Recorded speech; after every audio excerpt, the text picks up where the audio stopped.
खुलुमबाय दिनै सानसेनि रादाबखौ फरायदों आं खिलिखां ब्रह्मआ अदालगुरि जिल्ला दुलाराय बाथौ गौथुमनि बोसोरारि जथुम्मानि दिनै जोबथा सानाव गोजोन हारिमु हानजा सुरदों।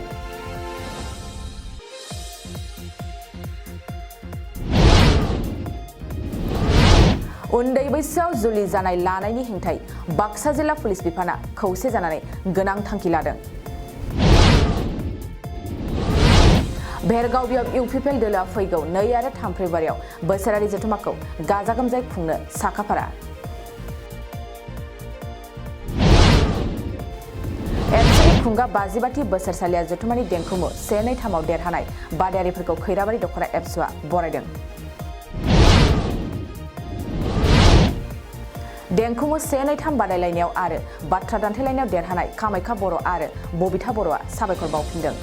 खुलुमग्रोबाय गिबियावनो आं जोंनि जा बे खैराबारि आन्चलिकनि सारमोन आरो आदामोन बयखौबो आं साबायखर बावग्रोयो। बे सेन्ट्रेल लेभेलनि जा दुलाराय बर' फरायसा आफादनि राव दान्थे बादायलायनाय दा बेवहाय देरहानानै 3थि मासिखौ आवग्रिनो हानानै जोबोर गोजोननाय मोन्दों आरो आं बेनि थाखाय आं बे उदालगुरि जिल्ला दुलाराय बर' फरायसा आफादजों लोगोसे बे खैराबारि दख'रा दुलाराय बर' फरायसा आफादखौ साबायखर होनो सानो। तामुलपुर जिल्ला बारग' एनडिएफबि इउनाइटेड फरामखौ मेलनि गेजेरजों गोदानै दाफुंदों।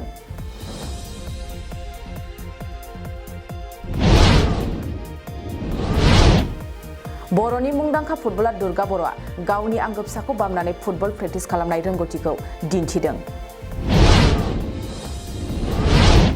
क'क्राझार बड'लेण्ड थेरापि सेन्टार आरो सापागुरि एसआइ निउर' थेरापि सेन्टारा गुबुन हादरावबो गोसारहैदों। क'क्राझार उदालगुरि लकसभा बियाबखौ एसटि रिजार्भैनो लाखिनांगौनि दाबिजों बर'नि आफादफ्रा दिल्लीयाव सावरायहैदों।